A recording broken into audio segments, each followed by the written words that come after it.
Hello and welcome. I am woman, hear me roar. That is right. Captain Marvel came out in theaters, and that means, more importantly, that we are 1 month away from Endgame, and I am so excited. Everything is coming together, and of course, we have a lot to talk about with Captain Marvel before we can get to anything else. So let's just jump right into reviewing Captain Marvel. Captain Marvel was released in 2019. It is included in the many sequels of the Marvel Cinematic Universe. So clearly, if you're not a fan of Marvel, you have no idea what's going on. But for us that love Marvel, it was really great to be able to piece together even more clues. Captain Marvel is played by Brie Larson, and then we also have Samuel Jackson back as Nick Fury, Clark Gregg as Coulson, as well as Jude Law, who I didn't realize was Jude Law in this movie until towards the end. And then it got pieced together, as well as Annette Bening. And then it's a little tiny minor character, but we have Lee Pace, who is back as Ronan. And I love Lee Pace because he was a pie maker in Pushing Daisies. My name is Ned. I live a simple life. I wake pies and make the dead. That was creepy. I make pies and wake the dead.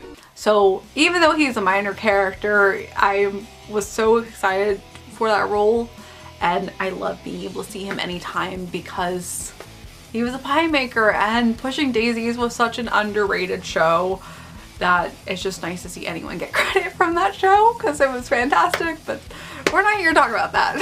There's not too many spoilers in this movie. It's a lot more serious tone, and it's more about piecing together pieces, but I'm not going to spoil it, and I'm going to try to keep it as vague as possible because it's important to see.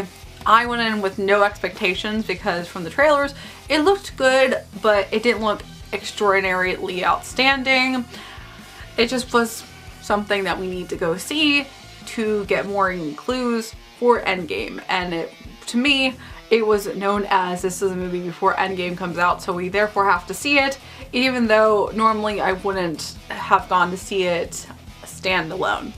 But it was very awesome, very marvelous, and very well needed. There is the underlining message of women being powerful. Obviously, Captain Marvel is a very powerful woman, and it's a really cool way they play it out because since it takes place in the past in 1995, and even before then she grew up during the 60s and 70s, women never had equal rights compared to how they are today. Even today, people can say it's not equal, but we're not trying to get into this huge political discussion for a fictional movie. But it's very important, and it was released on International Women's Day, which is really cool. And obviously I am woman, so therefore I have a lot more relevance to it compared to anyone else. And I think it's really cool to have all these young girls that are growing up now see such a powerful woman. And in that standpoint, as a feminist, it's a really cool movie, and I love the idea and the ideology about it. I'm gonna end it. It's a very serious film. It's a lot more serious in the stances from our rank of Marvel films, but it does have humor here and there, even though it's definitely not in the forefront compared to how, like, in Thor Ragnarok, they use a lot more humor in that. Thank you. Hey man, we're about to jump on that ginormous spaceship. You wanna come? Guardians of the Galaxy has a lot of humor. Okay. You must be so embarrassed! Do me! It does work though because we're in Phase 3, and obviously Infinity War just happened and everything is in turmoil and despair and everything needs to get saved, but it does match up the tone really well.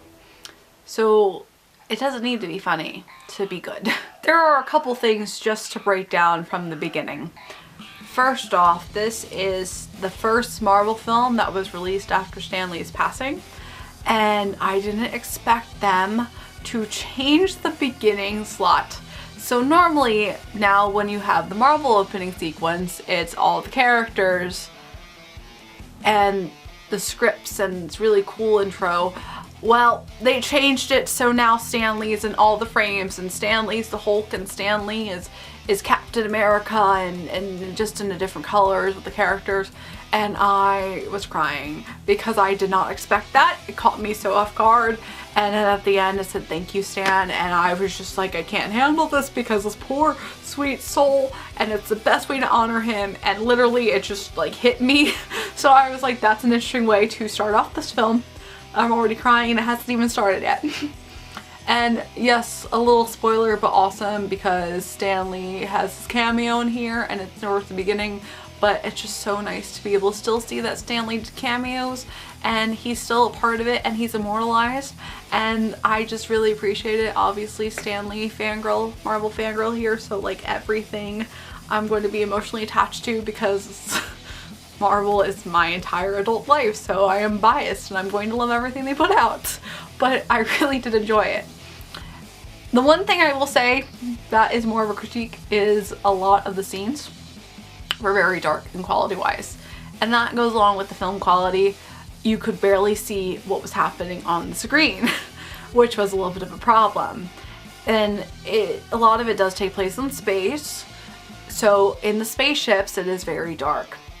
And overall the tone, it didn't really feel like a typical Marvel movie to me, but it also took place in the past, even though it was nice because it really didn't feel like it was the 90s, except for the fact that you have Blockbuster and you have Radio Shack, and the soundtrack, which we'll talk about more in a second, was amazing, and a bunch of awesome 90s songs. It still felt really present, and it didn't feel like a biopic. It felt just like you're watching this happen now, which was really cool. And I mean, I feel like the 90s weren't that long ago. Now people say they are because it was 20 years ago. Doesn't feel like it. Still feels like it was 10 and was just yesterday, but we're getting further into future and that's just becoming into a past. But it was cool because it still didn't feel like it was in the past, especially because a lot of it does happen in space, so it's still futuristic. And the only other concern that I would have, not really concern, but because it didn't really feel like a typical Marvel film to me, it reminded me a lot more of Star Wars. And there was certain scenes in this film where they're chasing with the airplanes and they have like spaceships, and I felt like I was watching a scene out of Star Wars. So it's more of an interesting look at it because obviously between Marvel, Star Wars is also a really huge entity that Disney now owns, and Disney is implicating into the parks. So the fact that they're really similar is just something funny to me. I know there was also a lot of controversy with Brie Larson's character as Captain Marvel, but I honestly thought she did a great job. I know some people said that she was boring. I know some people didn't think she was a good choice, but I really liked how she played the role and I liked her character and I really appreciated it more. I felt like it was more underrated in a sense. And I am really excited to see how she's going to interact with the other characters when we get to Endgame. There are other fun things that happen. We find out what happened to Nick Fury's eye, which I'm not giving away because it's really great. It's such a wonderful moment. And it's nice to see Coulson again and to learn more about S.H.I.E.L.D. And it's just so much awesome because we do get a whole full circle moment. And it's literally, this is the last piece of the puzzle until we get to Endgame, and I'm just so excited because we have a month away. So from this point forward, we're just jumping into Marvel again. It is Marvel's year and we're gonna do a lot more with Marvel, so you can stay tuned. But before I go, one more thing to talk about is the soundtrack. I need to listen to the soundtrack because growing up in the 90s, I loved the music. And I loved grunge music, and it was really cool to have that paired. There was elements that did remind me a lot of Iron Man because in the Iron Man films they did have a lot of classic rock music and that was that tone. Here we have a lot of grunge, but it's really cool because even the songs were more focused on women singing. You have No Doubt, you have Hole, you have Salt and Pepper, and it's all these really empowered women singing empowered songs. And even though it is kind of in your face, it works subtly. And I really do appreciate how specifically they went into choosing the songs for the soundtrack. And even with Nirvana, they have Nirvana in here with Come As You Are, and it just works so well in the placement. So I do really appreciate where they put the songs and the soundtrack they have, and I will just be listening to the soundtrack or just pulling the songs off into a playlist because I really love this music. Even like I'm Just a Girl and Celebrity Skin will be in my head for days. So you can stay tuned, and as always, I hope you have a magical day, and I will see you real soon.